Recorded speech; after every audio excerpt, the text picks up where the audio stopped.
What up, y'all? This is your boy, Mr. Downtown Ray Melo, and you're listening to the Entertainment Report for Wednesday, May 20 of 2015, delivering some major stories and trends going on in the world of entertainment and beyond. You can follow the show on Facebook or on Twitter, facebook.com/The Entertainment Report with Ray Melo, that's RAYMELO, or on Twitter at The Enter Report. You can listen to the show anytime you want on iHeartRadio. Just go to iHeart.com, search for The Entertainment Report, and it'll take you to the page. During blind auditions, he ignited what was probably the fastest four-chair turn in the history of The Voice. Now 16-year-old Sawyer Fredericks has been crowned the singing competition's Season 8 champ, and no one is surprised. Not the audience, not his fellow contestants, and especially not his host, Pharrell Williams, who notched his first Voice victory Tuesday night with the shy young folk artist from a farm in upstate New York. Nashville's powerful soul singer, Megan Lindsay, a strong competitor throughout the season, was voted runner-up, while local Michigan hero Joshua Davis and Louisiana high school sweetheart Corinne Hawthorne took third and fourth place, respectively. At a press conference following the announcement, Fredericks revealed his media plans. He said to Rolling Stone Country, "I kind of want to get back to the farm just to get a little break from all this. But I'm so excited to get back home." When asked if he was eager to move to Los Angeles and begin recording his album, he laughed. "I do not want to move to LA, he said empathetically. What we do know is Williams will be working with Fredericks on his first post-Voice LP in some capacity. The coach promised he is going to be recording music for sure, and I'll be right there. Fredericks' journey on The Voice began when he was only 15. Small in stature but poised beyond his years, he carved out an identity as a guitar-strumming crooner who could effortlessly strip the song down to its bare essence. Ray LaMontage was his hero, and it appears the singer-songwriter is now a Fredericks fan, even gifting him with an original tune called Please for Monday's finale. Immediately after the live broadcast, the track shot to number 2 on the iTunes charts. Frederick confided, "I really wanted to do a song with Ray just because I really wanted to meet him. He also wants to collaborate with some friends from The Voice, like top 20 contestants Mia Z and Noelle Bybee." Fredericks admits he was anxious Tuesday night, but not all about who would be named the winner. He said, referring to the 3-song melody with Creedence Clearwater Revival's frontman John Fogerty, "I was a little nervous about singing with John Fogerty." They both performed the melody of CCR hits such as "Born on the Bayou," "Bad Moon Rising," and "Have You Ever Seen the Rain," that he performed alongside the Rock and Roll Hall of Famer during the finale. According to host Carson Daly, he said, quote, "Between that Ray moment last night and John tonight, those were two of the greatest moments we've ever had on the show." Coach Pharrell's advice for Fredericks is simple. Stick to your guns. Don't change for anyone. Here's a guy that's possessed this ability to tap into something we all know is bigger than all of us. And he's humble, and he's proud of being a farmhand, and he's named all his animals, and he's the one who won. And he even won a car. And he also added, shaking his head, "You can't make this stuff up." Besides the big winner reveal, Tuesday's 2-hour results show was chock-full of performances. Kelly Clarkson, who shot to stardom after winning the first season of American Idol, took the stage twice. First with Corinne Hawthorne in a blistering rendition of "I'd Rather Go Blind" by Etta James, then with Megan Lindsay in an inspiration duet of Clarkson's latest single, "Invisible." In another superstar finalist pairing, Sheryl Crow collaborated with Joshua Davis for her song "Give It To Me," and then there were solo offerings from Meghan Trainor, Ed Sheeran, Maroon 5, and Luke Bryan, who put the spotlight on "Kick the Dust Up," the lead single of his upcoming summer release, "Kill the Lights." The night also saw the return of The Voice's top 20 for bring-back performances with the Final Four. The most interesting of these was Megan Lindsay's matchup with Team Blake's colleague, fellow Nashvilleian and sister from another mister, Sarah Potenza. The pair displayed considerable girl power as they traded verses on Janis Joplin's classic "Piece of My Heart." And in the pop-up band news, the 4 voice coaches picked up instruments and microphones for "The Thrill Is Gone" in a timely tribute to late guitarist and bluesman B.B. King. Christina Aguilera was flanked by Adam Levine on lead guitar and Blake Shelton on rhythm, with Pharrell Williams on the drum kit. Indeed, the thrill is gone as the curtain falls on yet another season of The Voice, which NBC says averaged 13.8 million viewers over the course of 21 episodes this year. Runner-up Megan Lindsay told Rolling Stone Country, "We all won." Third-place finisher Joshua Davis concurred, "It's all good. We're all in a happy place." Rumer Willis squealed with delight and jumped into the arms of her dance partner, Fallon Chmerkovskiy, when the couple was named champions of Dancing with the Stars Season 20 on Tuesday. In the audience, her mother, Demi Moore, jumped for joy, while her father, Bruce Willis, cried for the second night in a row. Runner-up Riker Lynch was a good sport. He said, "The whole experience has been unbelievable. The friend that I've made in Alison Holker, it's so unbelievable. It's been such a fun experience that I will never forget." The 2-hour finale results show opened with a review of Monday's finale performances, and host Tom Bergeron and Aaron Andrews introduced the competitors who won the hearts and viewers of night one, who tweeted Riker and Alison into a repeat of their energetic I Won't Dance jazz freestyle number. The couple later returned for an outdoor exhibition of their upbeat dancing stylings to the song What I Like About You. A song performance by the season's first eliminated contestant Red Food got the audience dancing to Juicy Wiggle. His former dance partner Emma Slater wasn't twerking exactly, but she definitely heated the dance floor. Later, Jason Derulo took the stage to sing I Want You to Want Me, while Sia also performed Elastic Heart, danced by brother and sister Dancing with the Stars champions Derek and Julianne Hough, along with young dancers Joy German and Emma York. Soul legend Patti LaBelle and Fifth Harmony also performed musical numbers accompanied by Dancing with the Stars dancers. Dance performances included the season's other contestants, including Patti LaBelle, Suzanne Summers, Crick Solis, Charlotte McKinley, Michael Sam, Willow Shields, Robert Herjavec, and Natishka Lukin. Following a performance by Alfonso Ribeiro, Tom Bergeron introduced previous Dancing with the Stars champion as his replacement as host of ABC's America's Funniest Home Videos. The Fresh Prince of Bel-Air alum and Dancing with the Stars champion Alfonso Ribeiro is replacing Tom Bergeron as the host of ABC's America's Funniest Home Videos. Bergeron announced Tuesday during the season finale of Dancing with the Stars. After receiving hundreds of inquiries, stacks of video submissions, and a very close audition race, one smile, one funny and sincere delivery became our standout favorite, Alfonso Ribeiro, said executive producer Vin De Bona. We're looking forward to Alfonso leading America's Funniest Home Videos into the next generation of family-friendly viewership. ABC's longest-running primetime entertainment show, America's Funniest Home Videos, returns for its 26th season this fall with the same mission to give families something genuinely funny to enjoy together on Sunday nights. Along with a new host, the upcoming season will welcome an abundant supply of fresh clips to keep families laughing from coast to coast. In its 25 seasons to date, America's Funniest Home Videos has given away over $14 million in prizes and evaluated more than 1 million video clips for home viewers. America's Funniest Home Videos has become an iconic part of American pop culture, as evident by its entry into the Smithsonian's Permanent Entertainment Collection.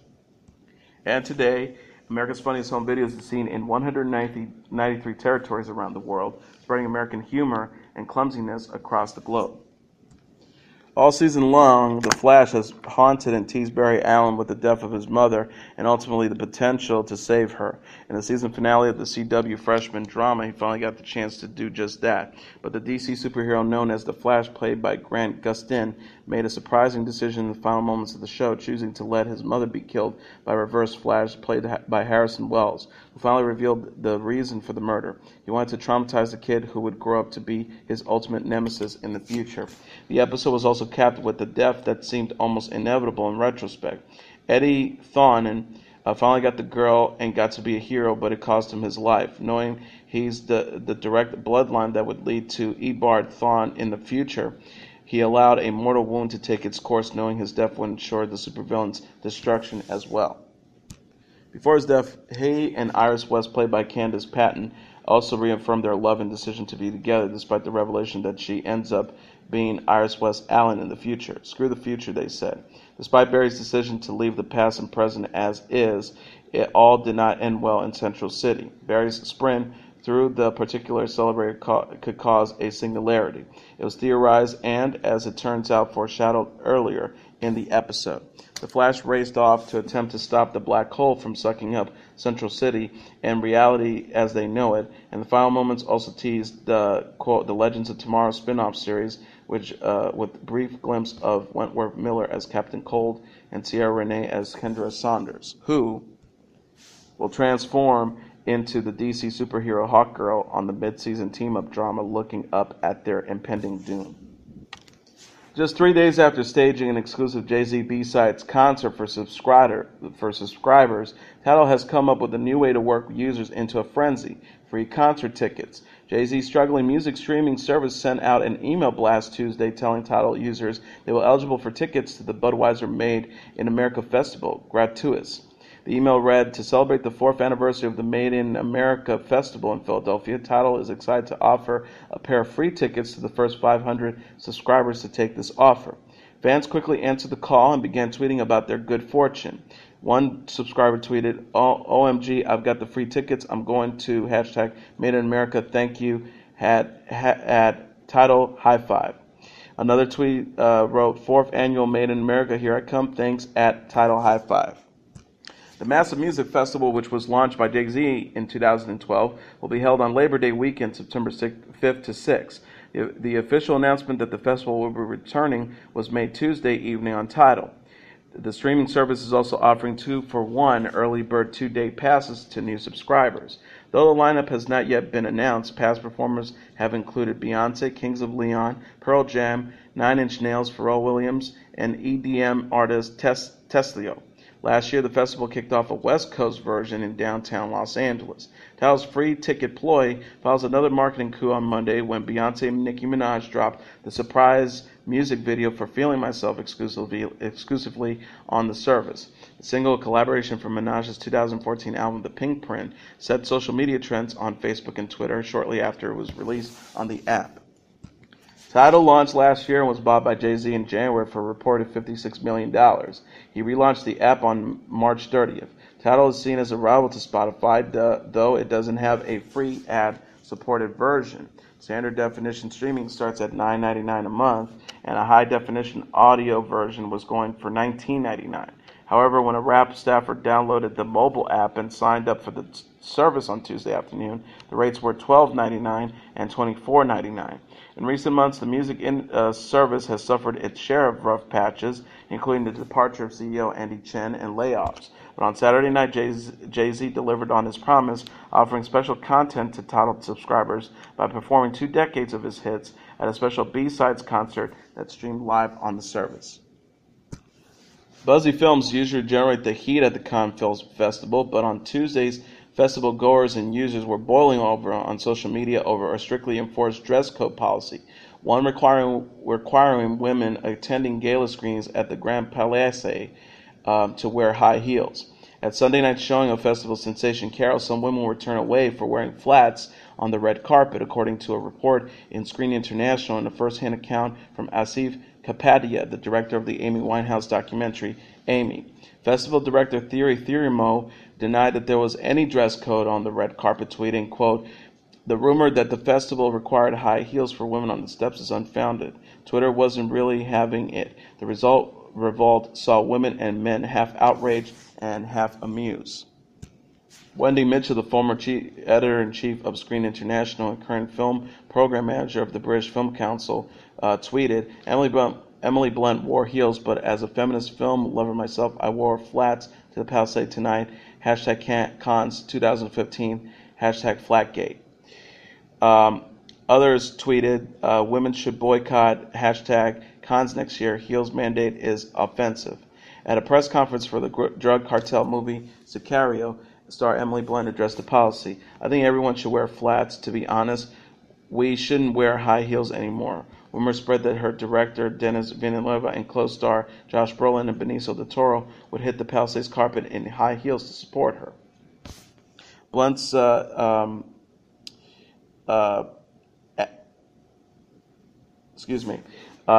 David Poland, he wrote, "If Benicio and Josh really wore high heels on Cannes' red carpet, it wouldn't be a first for a Blunt co-star. Oh, that time." Presumably referring to Tom Cruise, Blunt's co-star in Edge of Tomorrow. Rocker Mark Hoppus of Blink-182 jumped in on the joke. He tweeted, "Just got kicked out of Cannes for not wearing high heels." Netflix may be taking something other than a chapard gift card home from the Cannes Film Festival this year. The streaming platform is circling the forthcoming Kevin James comedy, True Memoirs of an International Assassin, The Wrap has learned. The deal isn't final. An individual close to the talks told The Wrap, but Netflix would retain worldwide distribution rights to the project following a writer whose debut novel about a deadly assassin is labeled a true story instead of fiction. The author then finds himself thrust into the world of his protagonist and must take on his identity for his own survival. Reps for Netflix and James have not yet returned requests for comment.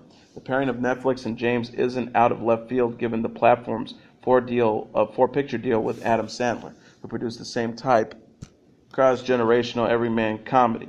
Producers and financiers on the project are the previous reported. Merced Media and Palm Star Media budgets are said to be on par with any studio film James would normally undertake. Toho, the Japanese production company that created Godzilla, has filed a lawsuit against Voltage Pictures that alleges the company used copyright images of the famous movie monster to sell their new film Colossal starring Anne Hathaway. The lawsuit was filed in California federal court Tuesday and states Toho Company Limited brought the lawsuit because defendants are brazenly producing, advertising, and selling an unauthorized Godzilla film of their own. Tahoe suing Voltage for copyright infringement, trademark infringement, trademark dilution, violation of the Lanham Act, unfair competition, and unjust enrichment.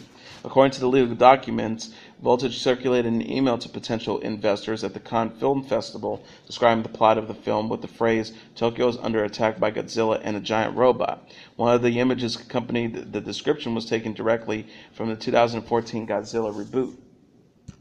The suit also states that notes from Colossal director Nacho Villalondo, including in the email featuring trademark Godzilla images.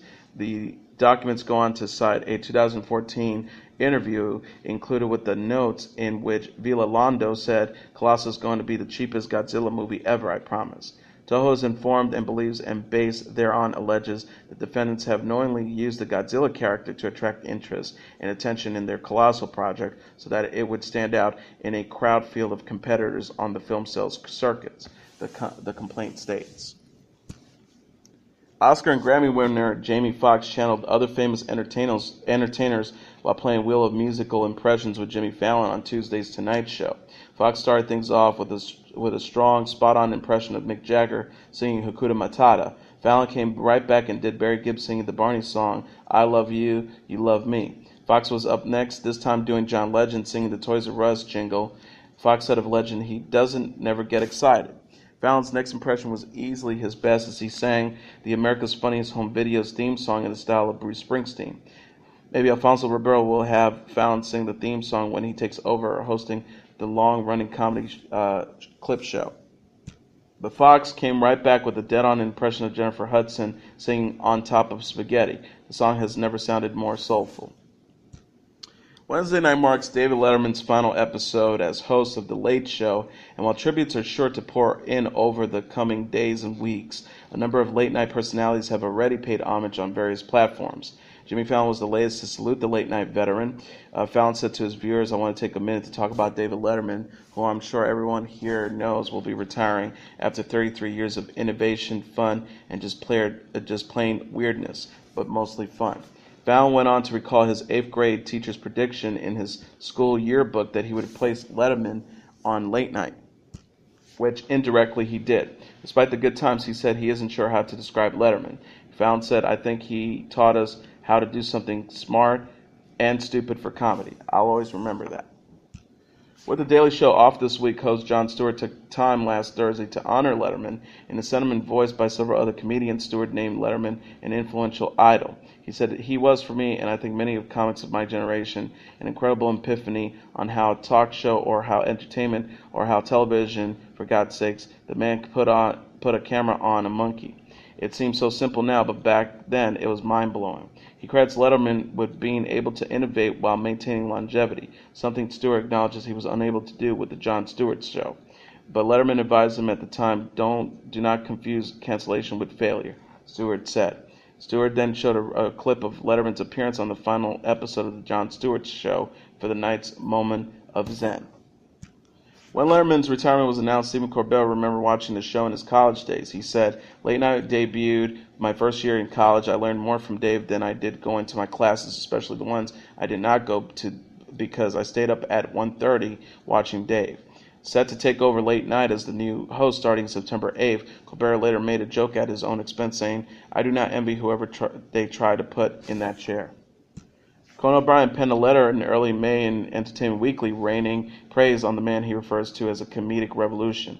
O'Brien wrote, "I believe his innovations are up there with the light bulb and the Twix bar. Like all revolutions, it was such a seismic shift that it was disorienting and a little bit messy at first, and it has taken his time to realize the sheer magnitude of the shift." Jimmy Kimmel recalled for Time magazine that Letterman was his childhood hero.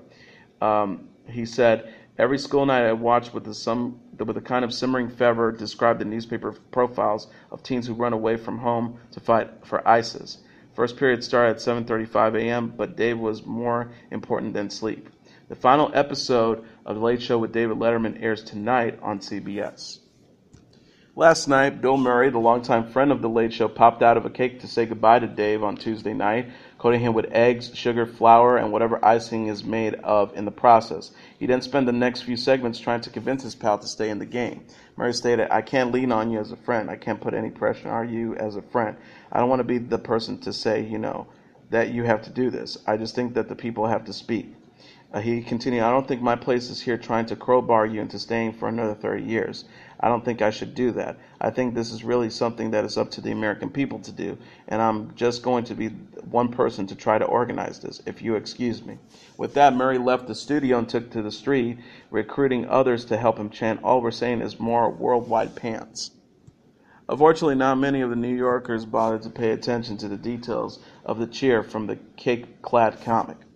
And that's your entertainment report for Wednesday, May 20th, 2015. I'm your host, Mr. Downtown Ray Melo.